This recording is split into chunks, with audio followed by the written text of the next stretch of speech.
오늘의 첫 번째 키워드 또 마은혁입니다. 지금 정치권에서 마은혁 후보자 얘기를 한 지가 벌써 몇 달째가 되어가고 있는 것 같은데 오늘도 역시 마은혁 후보자 임명 문제를 놓고 여러 가지 공방이 벌어졌는데요. 첫 번째로 드릴 질문은 이겁니다. 내일이 민주당에서 제시한 한덕수 권한대행에게 제시한 마은혁 후보자 임명의 데드라인이거든요. 과연 한덕수 권한대행의 선택은 어떻게 될지 거기에 대해서 좀 답을 써주시면 됩니다. 답이 좀 뻔하게 나올까 봐 걱정되기는 하는데 재밌는 거 써주실 거라고 좀 기대를 해보고요. 제가 오늘 정치권에서 있었던 얘기를 하나 좀 쓰시는 동안 소개를 해드릴까 하는데 이재명 민주당 대표가 이런 얘기를 했습니다. 윤석열 대통령의 복귀 프로젝트가 진행 중이다. 복귀는 곧 제2의 계엄을 의미한다. 이런 얘기를 했고요.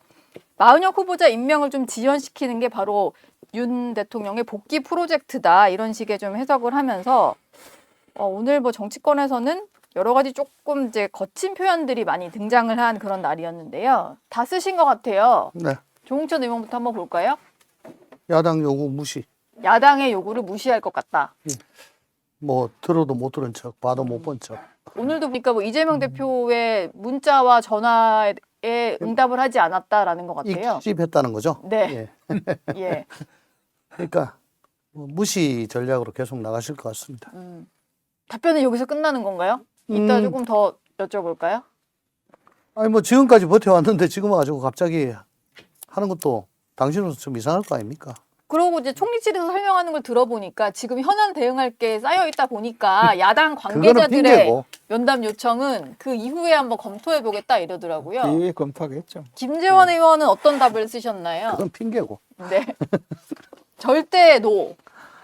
절대 안 하죠. 예. 탄핵까지 한번 당했는데 뭘 예. 또. 탄핵까지 당했는데 근데 지금 또 재탄핵한다 그러잖아요. 그러니까 탄핵까지 당해봤는데 이 일로 탄핵까지 당했는데 왜 또 지금 와서 새삼스럽게 임명을 네. 하겠습니까? 그러면 어쨌든 데드라인은 또 넘겨서 내일도 임명을 하지 않을 것으로. 그게 데드라인이 아니고 그냥 일방적으로 자기들끼리 그렇죠. 정한 건데 예. 관심 없죠. 그러니까 초선 의원들은 3월 30일까지가 되더라고 네. 그랬고 그것도- 원내대표는 4월 1일 일일까지라고 데드라인이라고 그랬고 그 자체가 벌써 이분들이 데드라인이고 뭐고 언제까지 최후의 통첩이다 이래놓고 그 최후의 통첩이라고 시간 지나도 아무런 일이 없잖아요. 그러면 예. 그게 무슨 의미가 있겠어요? 근데 전 이런 식으로 계속 정말 전방위적으로 지금 지치지도 않고 계속 압박하잖아요. 네. 걱정되는 거는 마은혁 재판관이 임명이 됐다 칩시다. 네.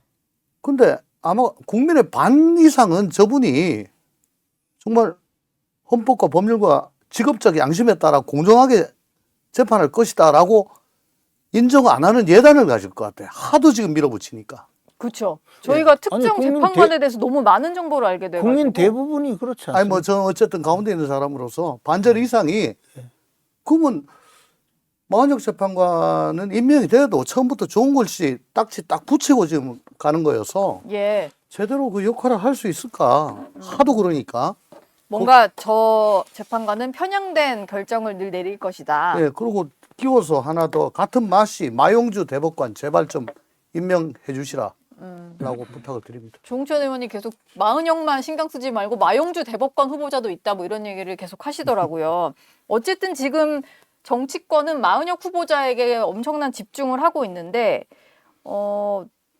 물론 말만 데드라인을 계속 설정하면서 데드라인도 계속 바꿔가면서 하고 있긴 합니다만 민주당 일각에서는 이런 얘기까지 나온 거잖아요. 임명을 안 할 경우에는 한덕수 권한대행 최상목 경제부총리를 넘어서 줄탄핵을 해야 된다. 근데 이게 또 그 과반수 이상으로 표결을 하면 되는 식으로 이제 결론을 지어 주다 그건 보니까 헌재에서 면허를 줬죠. 면허를 주다 예. 보니까 이게 불가능한 얘기는 또 아닐 것 같아요. 하려면 하죠. 예. 네. 근데 이제 그렇게 되면 어떤 문제가 생기냐면 첫째는 국무회의가 완전 이제 기능을 못 하잖아요. 네. 그 행정부가 적어도 대부분의 국가 행위를 못 하게 돼요. 그 행정부가 사실상 붕괴되는 거죠. 그런데 이제 민주당에서 노리는 거 실제로는 김어준 씨가 이제 그런 주장을 했죠. 그래서 민주당이 그 초선 의원들 내세워서 이제 간을 보는 것 같아요. 여론을 떠보는 예, 떠보는 거예요? 거죠. 네. 떠보면서 하다가 여론이 나쁘면 아이 뭐 초선 의원들이 열심히 하는 거지만 우리는 받아들이지 않는다 하고. 당 차원의 논의는 아니었다. 예, 뭐 실제로 그러고. 그렇게 나오고 있죠. 근데 이 실제로 전원 탄핵을 해버리면 이제 우리나라는 다른 나라 법과는 달리 탄핵 소추를 하면 직무가 정지되잖아요. 네. 그럼 그 기간 동안에 최소한 상당 기간 동안 행정부가 기능을 할 수 없고 국무회의가 정지되니까 그러면 국회에서 이제 법안을 통과시키고 나면 15일 이내에 대통령이 공포를 해야 되거든요. 근데 공포하지 않고 넘어가면 국회의장이 공포할 수 있어요. 네. 법안의 그렇죠. 경우에는 그리고 법안을 저 국회에서 대통령 거부권도 행사 못하게 하고 국회의장이 이제 시간 기다려서 공포하는 거죠. 예. 그래서 이제 이 줄탄핵 전원 탄핵 이야기가 나온 거는 바로 그냥 최상목 대행이 저 한덕수 대행이나 최상목 부총리를 탄핵해봤자 이주호 부총리가 또 있잖아요. 예. 이분이 이제 권한 대행을 하는데 예를 들어 그 문영배 이미선 재판관 저 임기 연장법을 국회에서 통과시켜도 거기서 거부권 행사를 할 거 아닙니까? 이 거부권 행사를 못하게 해야 그래야 이 법이 그대로 이제 국회에서 의결하고 나서 행정부에서 공포를 못하니까 국회의장이 공포해버리면 시행이 되고 그러면 이제 이미선 재판관하고 그 저 문영배 재판장이 6개월 임기가 연장된다 그러면 계속 할 수 있다 이런 주장이고 예. 그동안에 또 마은혁 후보자도 자동 임명할 수 있도록 법을 또 만들어서 지금 그것도 내놨잖아요. 그래서 이제 그것도 통과시키면 된다. 이런 계산인데 그러려면 역산해서 18일 이전까지 이 법안이 공포가 되고 시행이 돼야 되잖아요. 네. 그러니까 지금 4월 1일, 2일, 3일 지금 초에 몰려가지고 저러고 있는 거예요. 그래서 진짜 눈이 뒤집히면 4월 3일 이전에 내각 줄탄핵을 할 수가 있어요. 줄탄핵도 하고 실제로 법안도 일괄 다 탄핵할 수 일괄 처리하고 뭐 이것도 아예 뭐 못 그럴 거다라고 이제 예상들은 하지만 완전 그러니까 불가능한 얘기는 아닌 것 같네요. 정무적으로 보면 예. 민주당 내에서 이거 이런 식으로 하면은 안 된다라는 생각을 가진 의원들이 꽤 많이 계실 거예요. 네. 지금 이 탄핵을 두고 왜 이렇게 반대 혹은 뭐 기각, 각하 여론이 박근혜 대통령 때보다 많냐라는 거는 제가 보기에는 그 탄핵으로 인한 과실을 온전히 지금 이재명 대표가 먹기 때문에 왜 당신이 그러면 그 과실을 그대로 얻어서 네. 뭐 지금 사법 리스크가 저렇게 많은데 그거 다 규명하기도 전에 조기 대선으로 그 대통령이 되려고 하냐에 대한 반감이 있을 수 있겠는데 그 반감의 기저에는 뭐 신뢰 리스크도 있겠지만은 그동안에 그래도 행정부와 입법부가 교착 상태를 계속 이뤄와 가지고 서로 하고 싶은 거 못하게 하는 그런 거 정도는 해왔거든요. 네. 그러니까 뭐 법안 오면은 다 거부해버리고 그러니까 법안이 안 되잖아요. 근데 이제 뭐 탄핵은 거부권이 없으니까 그런 건데. 아마 이번에 줄탄핵 해가지고 지금 김 전 의원님 말씀대로 국무회의에서 혹은 정부에서 거기에 대해서 제2요구를 못하게 되고 다시 국회로 가서 그냥 공포가 됐을 경우에 네. 아마 국민들은 그러면 이재명 정부와 절대다수 민주당이 결합하면 막을 수 있는 게 뭐냐. 법안, 예산, 탄핵, 뭐 인사, 뭐 도대체 그러니까 그 사우론이 절대반지를 끼게 된다 이겁니다. 네. 거기에 108석의 국민의힘이 무슨 역할을 하겠어요. 근데 여러 가지로 의구심을 지금 캐스처럼 많이 붙이고 있잖아요.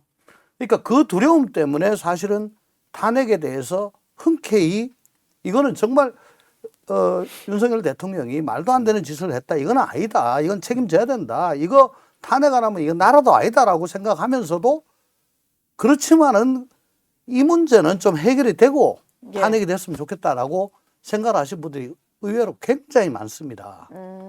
그래서 요번에 줄탄핵을 해가지고 그 시도를 한다는 거는 결국은 절대반지를 끼는 사우론의 모습을 미리 예고편으로 보여준 거기 때문에 네. 앞으로 전국 흐름에 있어서 민주당에 굉장히 부담으로 될 거고 아마 마이너스 요인으로 될 겁니다. 그래서 그걸 우려해서 아마 반대하는 의원들이 꽤 있을 거예요. 실제로 그러면은 내부적인 반발에 부딪혀서 실현 가능성은 좀 낮다 이렇게 보시나 봐요. 제가 좀 보니까 몇몇 민주당 의원님들 지금 뭐 원내 대표단이 다 예. 강성으로만 돼 있어가지고 환장하겠다. 예, 지금 뭐 그렇죠. 예, 그런 말씀대로 합니다. 예. 내부 분위기가 좀 그런가 봅니다. 근데 민주당이 이거잖아요. 예.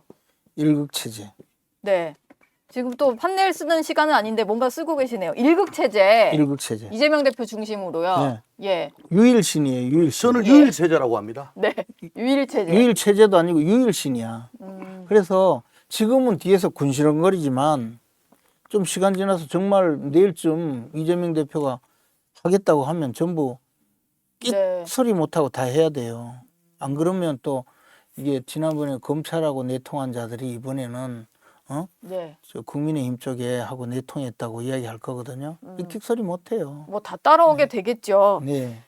지금 어쨌든 모든 혼란의 이유는 헌법재판소가 선고를 안 해서 그런 거잖아요. 그렇죠. 얼마 전에 조홍천 의원님이 다른 방송 가셔서 보니까 5대3 교착설. 교착설 얘기를 하셨어요. 대들하게 걸렸다 뭐 이런 얘기도 예. 하고. 예. 근데 분위기가 그런 것 같긴 해요. 그거 아니면 지금 잘 설명이 안 돼서. 네, 설명이 안 되니까. 그리고 한덕수 총리 탄핵에 5대 1대 2, 뭐 좀 더 엄밀히 말하면 4대 1대 1대 2로 나왔죠. 그것도 네. 보면 5대3이에요. 결국 딱 예. 인수분해 갈라보면 보면. 자세히 아니 보면. 그래서 아니 저 그동안에 뭐 다 만장일치로 거진해 왔잖아요. 이진숙 빼놓고는. 예. 근데 이 총리 대통령 권한 대행에 대한 탄핵을 이렇게 쫙 펼쳐가지고 했다? 그때 제가 스플릿이라고 썼던 거 기억하시죠? 그래서 굉장히 설익은 채로 했다라고 제가 말씀을 드렸을 겁니다. 네. 근데 나중에 보니까 이게 설익은 건지 아니면 이게 도저히 봉합이 안 되는 건지 거기에 대해서 의구심이 들고 만약 가지고 이 난리를 치는 게 결국은 이 상태에서 이걸 깰 수 있는 거는 만역을 재판관으로 임명해서 6을 만드는 수밖에 없겠다. 네. 라고 생각해서 이런 거 아니냐. 예. 근데 6이 되는 순간 그동안에 반대해왔던 탄핵에 반대해왔던 사람들은 아마 뭐 난리 날 겁니다. 그게 아니고 임명 안 하고 5대3으로 그냥 기각을 해버리면 또 탄핵하자고 난리치고 만약 임명하라고 난리쳤던 분들이 이건 뭐 완전히 그냥 들고 일어날 거예요. 그러니까 이게 참 헌재가 이러지도 못하고 저러지도 못하고 예. 지금 근데 어쨌든 걸려 있는 총리는 거군요. 네. 한덕수 총리는 8명으로 임명했죠. 선거했잖아요. 그러니까 그건 조기 대선이 없잖아요. 음. 한덕수 총리는 한덕수 총리는 결과가 어떻게 되든 간에 예, 조기 대선은 그런 없죠. 선거와는 무관한데. 그러니까 이재명 대표하고는 직접 관련이 없기 때문에 일단 떨고 여기에 전념하자 했는데 그때 그 쫙 갈라진 게 예. 사실은 다 보였죠. 근데 이제 제가 보기에 뭐 5대3 저도 그 유력하게 그렇게 보고 있는데 만약에 5대3이기 때문에 선거하지 못하겠다고 하면 그 안 되죠. 왜냐하면 지금 이렇게 온 나라가 시끄러운데 이거 해결하라고 헌법재판소에 그 권한을 준 것이고 예. 또 헌법재판소가 딴 것도 아니고 윤석열 대통령 탄핵 심판 최대한 신속하게 선고를 해서 국정 혼란을 방지하겠다 이런 주장을 하면서 초시계까지 들이대고 재판해왔잖아요. 네. 원래대로 하면 일주일 내에 선고했어야 돼요. 그리고 그게 만약에 이런 상황으로 될 가능성이 있었다면 심리를 조금 더 자세하게 진행을 하면서 조율을 했어야죠. 근데 지금 와서 그렇게 된다고 선고를 하지 않겠다고 하면 이것이야말로 가장 나쁜 사람들이에요. 특히 지금 이 상태에 8명으로서 한덕수 총리까지 선고를 했고 또 다른 검사들 선고 다 했잖아요. 아무리 정치적으로 중요한 사건이라도 자기들은 이 국정 혼란을 방지하기 위해서 선고하겠다고 하면서 반대 신문 내지는 증인 신문도 특히 그 이에 최고의 당사자인 윤석열 대통령 발언까지 제재가면서 그렇게 해왔기 때문에 지금 여기서 미루고 있는 것 자체가 잘못이에요. 만약에 아직까지 뭐 쟁점 정리도 안 되고 뭐 그렇다면 또 뭐 어쩔 수 없는 거지만 보니까 이게 도저히 기각을 하고 싶진 않고 인용은 안 되고 하니까 나는 미루겠다. 뭐 미루고 나가겠다. 이런다면 이거는 이제 이재명 대표 말대로 네. 직무유기 현행범들이죠. 국민들이 직무유기. 체포해야 돼요. 저도 김 의원님 뭐 견해 거의 대부분 동의를 하는데 다만 네. 이게 이 마은혁 재판관이라는 이 존재 여기에 대해서 그 벌써 대행과 대대행이 다 대행이 탄핵을 당하고 대대행도 탄핵한다 그러고 또 뭐 법도 만든다 그러고 뭐 오만 일을 하고 있지 않습니까? 네. 줄탄핵도 하겠다 그러고. 어쨌든 제1당이 뭐 여기에 전력 투구를 하고 있고 여기에 뭐 모든 걸 걸고 있는데 네. 이 상황이 아니면은 뭐 5대3 그냥 할 수 있죠. 할 수 있습니다. 예. 근데 이렇게 목매달고 있는데 거의 뭐 마은혁 재판관을 임명해서 6대3 임명 이래 되면은 난리가 날 거단 말입니다. 그러니까 제가 보기에는 예. 어떻게든 현 상태에서 6대2를 만들거나 안 그러면 4대4를 만들거나 해서 마은혁 재판관의 임명 여부에 상관없이 기각이 되거나 인용이 되는 스코어로 됐을 때 이 국가적 분열, 혼란 이걸 좀 막을 수 있겠다라고 생각해서 어떻게든 6대2나 4대4를 만들려고 지금 치열하게 노력하고 있는 거 아닌가. 헌재 내부에서요? 예. 예. 저는 뭐 그래 생각합니다. 6대2나 4대4로 가기 위한 노력. 만장일치는 이제는 거의 꿈도 못 예, 꾸는 그러니까 상황이 됐다. 마은혁 임명과는 임명이 인용 기각과 무관하게 되는 스코어. 예. 예. 저는 그래서 이 상황에서 해결 방법은 네. 지금 어차피 문영배 그 이미선 이 두 분이 4월 18일 날로 임기가 이제 종료되거든요. 네. 그러면 이분들 후임을 원래 한 2달 전에 지명을 해야 돼요. 그리고 인사청문도 진행을 해야 되고. 근데 그 부분에 대해서 그 한덕수 대행이 지금 즉시 지명을 해야 된다고 봅니다. 지명을 해놓고 네. 그리고 인사청문 요구도 하고 민주당이 뭐 펄쩍 뛰겠죠. 만약 그렇더라도 임명하는 상태에서 그거부터 한다 그러면 난리가 나겠죠. 아니요, 근데 당장 임명하는 건 아니잖아요. 어쨌든 간에. 인사청문 절차를 거치고 해서 지명만 해놓고. 예, 그래서 인사청문을 안 해주면 또 그 추가로 요구를 하고 예. 해서 적어도 언제든지 임명할 그 법적 절차를 거쳐놔야 그 다음에 해결이 아니 된다. 근데 거기에 예. 대해서는 당장에 뭐 양비론적인 생각을 갖고 중간에 있는 국민들조차도 네. 이거 해결 안 하고 이것도 하겠다, 이거부터 하겠다는 건 좀 염치 없다라고 생각을 할 근데 거라고 지금 봅니다. 말씀하시는 중에 저희 두 번째 키워드와 질문에 대한 답변들이 조금 나오려는 것 같아서 그럼 빠르게 좀 키워드 넘어가고 질문을 새로 드려볼게요.